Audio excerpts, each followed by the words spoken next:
It seems these days Easter eggs just aren't as exciting as they used to be. We used to get novelty shaped boxes you could play with, puzzles on the back, toys and gifts inside, and themed mugs galore. But now, well, it seems to be just mostly an egg and a chocky bar in a boring box.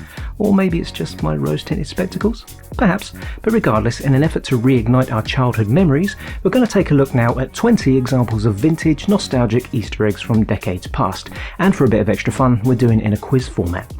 So each Easter egg will appear on screen with its branding removed, and you'll have 10 seconds to guess each brand before the missing info magically reappears on the box. Stay tuned as well for 3 more bonus eggs after the quiz, which are likely to reignite some core memories. And we'll also be sharing some Easter eggy nostalgia with your featured comments from the community posts.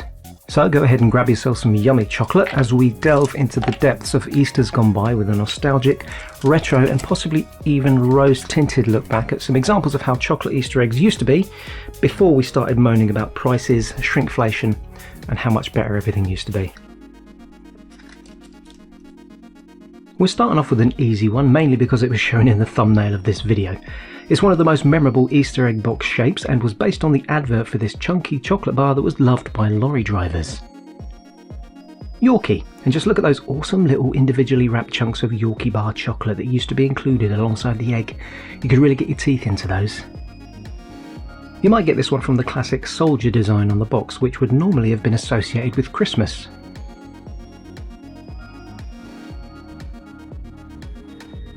Quality Street, an unusual one for Easter this, particularly as everything on this box, from the artwork to the beautiful gift bow, screams Christmas to me. Here's another one you might associate with Christmas, but be careful, the design on the box might be giving you the wrong idea, although the Macintosh brand name is a possible clue.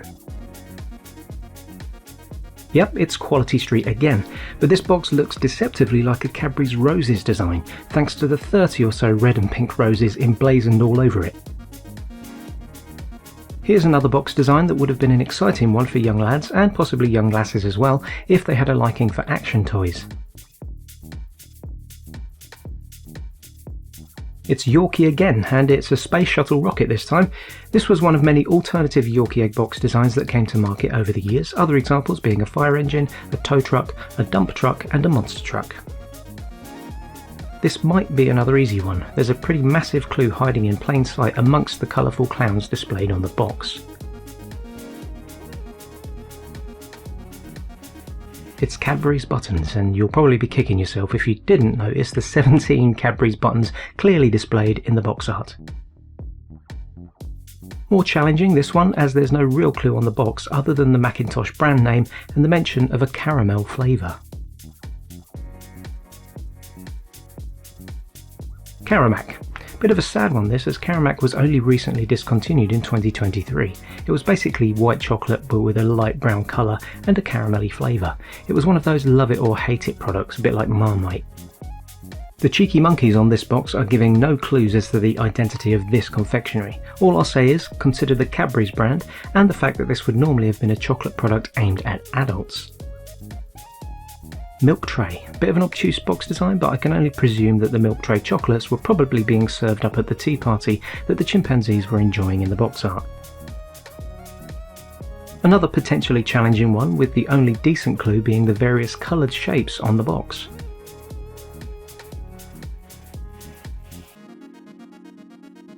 Tutti Fruttis. This one's a classic that was around from the 1960s, although now discontinued.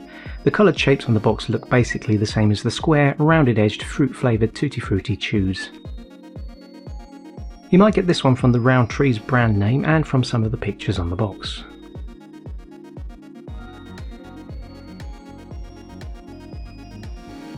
Rowntree's Fruit Gums. Another fruity sweet represented by a chocolate Easter egg.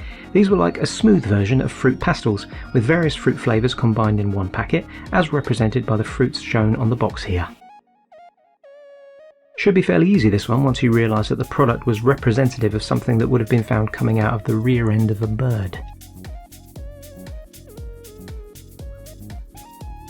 Yes, it's Cadbury's mini eggs, and I really hope I haven't spoiled mini eggs for you with that bird comment. These tiny chocolate eggs covered in a hard sugary shell are extremely Moorish. With box art based on a famous advertising campaign and a memorable slogan at the bottom, if you don't get this one, you're either too young or you've been under a rock for the past 40 years. Do you love anyone enough to give them your last Rolo, soft creamy toffee in a milk chocolate cup?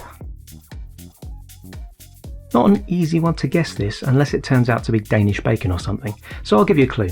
Think about the pig's tail.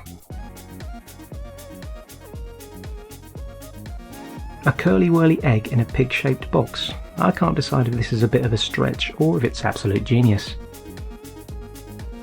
Not a lot to clue you in here other than the colour of the box and the mention of plain chocolate.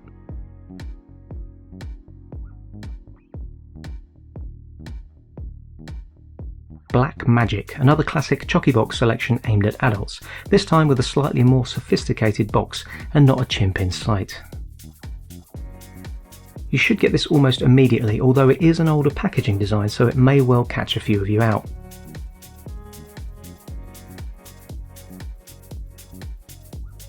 Obviously it's Cadbury's Cream Egg, which unfortunately no longer exists in its classic form. The chocolate and the cream centre are both made to different, cheaper recipes now. Such a shame. If you get this one, you get credit. The only clue on the box is the fruit and nuts in the picture, and even that's a bit misleading.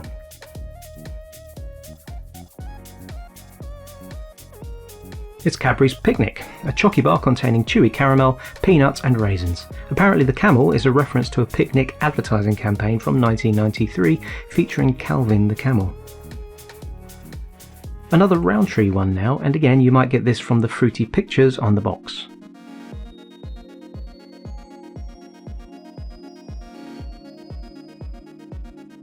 So we had fruit gums earlier, and now their distant cousin, fruit pastels, the sugar-coated, fruit-flavoured chewy sweets. The challenge with these was always how long can you suck one without chewing. The kid on the horse might give it away, but don't speak too soon as there's a little more to it than just the chocky bar.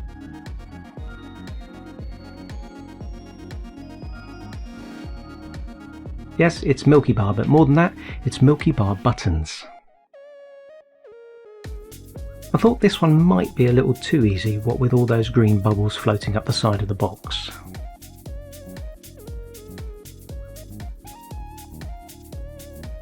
Aero Mint, as opposed to Aero Orange or plain. It's the chocolate bar with the bubbles, which begs the question, is it mostly air, and if it faces any kind of shrinkflation, what are they going to remove? This one's been around for years, and although it's in the shops all year round, not just at Easter, I felt it deserved a place in this video, even if only for its longevity. Kinder, you shaky, me unscrabbly, shocker doobie, me scrubble now, rocko wee. And we'll finish off with a nice easy one. The clues are all over the box and the tinfoil wrapping too.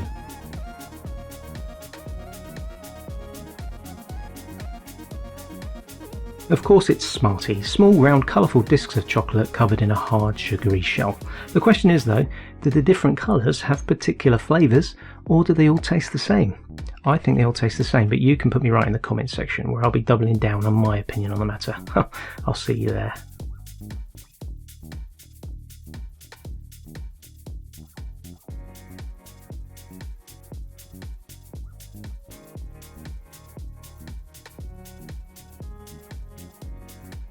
While I was working on this video, I asked for comments about your memories of Easter eggs from the past, and here's what a few of you had to say.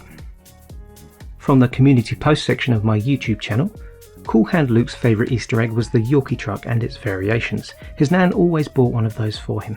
He seems to remember a cement mixer variation, but isn't sure. I haven't been able to find a reference to this, but it does ring a bell, so who knows. Anyone else remember this one?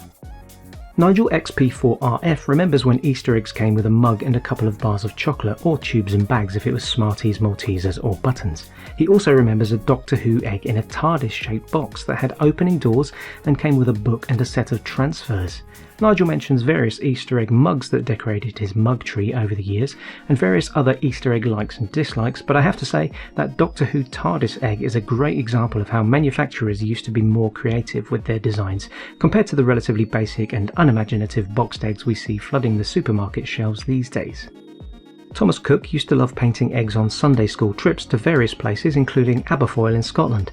They used to have picnics and play games before enjoying a session of rolling eggs down a hill. It was great fun and quite indicative of simpler times. His favourite eggs were the ones that came with mugs, and although we do still see a handful of those in the shops today, Easter eggs with mugs seems to be about as exciting as it gets now. Mr. Durkle's earliest Easter egg memory was of egg blowing at school. Many of us will be familiar with the process of egg blowing, punching a hole in each end of a raw chicken egg and blowing the contents out so you can fill the empty shell with melted chocolate. And yes, it does now sound like a health and safety nightmare, although nobody died in Mr. Durkle's class apparently. Personally, the melted chocolate thing wasn't done in my school, but we did participate in egg blowing so that we could decorate the empty shells without the egg contents going bad and causing a smell. It was actually quite a practical thing to do. David H. at Lord Tuapenny just remembers Easter eggs being bigger, having more contents inside them, and the chocolate being thicker. Nowadays they're smaller with less contents and the chocolate shells are wafer thin. It's a shame really that shrinkflation is infiltrating these seasonal products too. I'd like to see companies put in the same amount of effort into imaginative Easter egg designs as they put into working out ways they can fool us into thinking we're getting more than is actually inside the boxes. Fishing Minty remembers loving Galaxy truffle eggs as well as those cheap little chocolate eggs that tasted like the spherical chocolates that were wrapped in football foil. He also loves the intense chocolate smell that hits you when you put your nose right inside an Easter egg to take a bite. Minty also fondly remembers the Cadbury's Mr. Parrot mini eggs advert from the early 90s. Incidentally, that advert is on this week's vintage advert compilation on my other channel, Time Travel TV. It's Sweets and Snack Adverts Volume 16 if you want to look it up. It's dropping the day after this video and it has Mr. Cadbury's Parrot in the thumbnail. Sam M kindly wrote me a 444-word essay to share with you all. Sam thinks Easter today is just a cash grab and starts off way too soon, with the eggs appearing in shops as early as Boxing Day. They've happy memories of egg decorating at school and making little nests containing sugar eggs and little chickens. Sam remembers getting Easter eggs with the extras actually inside the chocolate egg. Smarties eggs, Caramac with a scarecrow-shaped box, although they dislike the Caramac flavour, Tutti Fruttis, Jelly Tots, Rolo, Texan, an oversized Kinder Egg, and Roundtree's Nutty, which was a chocolate bar containing peanuts, fudge and caramel. Sam remembers the chocolate shells being a lot thicker back then, and the chocolate and sweets just tasting better, which is apparently reflected in the ingredients lists if you take a closer look at the labels. Darren Leavesley mentions a Wurzel Gummidge Easter egg that had a bag of chocolate chips inside the egg, which were possibly referred to as seeds or something, and funnily enough the Wurzel egg comes up in another comment.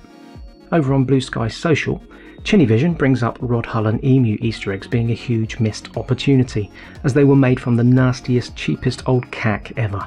I wasn't sure if this was a joke at first, but apparently they were a thing. In further discussions on one of Chinny's posts, it turns out that the Kinnerton company were responsible for these eggs, as well as a Dalek egg and possibly the Wurzel egg too, although I'm not 100% sure of that one. The company are apparently well known for featuring a licensed character or TV show on the box, with only a basic chocolate egg and a bar of Kinnerton chocolate inside the box. Admittedly, that does sound pretty disappointing. And continuing with Bluesky Social, Cleo's nan would buy her and her brother a 3-pack of Cadbury's cream eggs each, because apparently they were a better bargain than overpriced Easter eggs. Secretly, however, Cleo always preferred a proper egg and would stare longingly at the chocolate eggs on top of the kitchen cabinets that her mum always bought in and made them wait until Easter to eat. And finally, Geigerpunk says it every year, and will continue to do so, that they need to bring back Roundtree and Macintosh's toffee and mallow eggs. Now for me, anything with marshmallow, particularly marshmallow fluff, is to die for, but combined with toffee, oh, gimme. For the memories now, I'll finish off this section with a picture of a box full of toffee and mallow eggs and leave you with thoughts of biting into a soft chocolate egg filled with gorgeous, succulent toffee and marshmallow. If these classic vintage Easter eggs have triggered any memories for you, post about them in the comments and we can have a nostalgic chat about it there. And in the spirit of Easter, there were 5 Easter eggs hidden away in this video, like the one on screen right now, although this one is technically a 6th, so ignore that. If you spotted them all, post the locations in the comments, and I'll give kudos to whoever found them first by adding your name into the description of this video. Also, if you want to have a featured comment in a future retrospectives video, follow me on my various social media platforms, where I'll be asking for your comments whenever I'm working on something new. You'll find all the links in the video description. So that's it for now, and until the next video, I'd like to thank everyone who shared their comments, to thank you for liking and subscribing, and of course to thank you all for watching Retrospectives.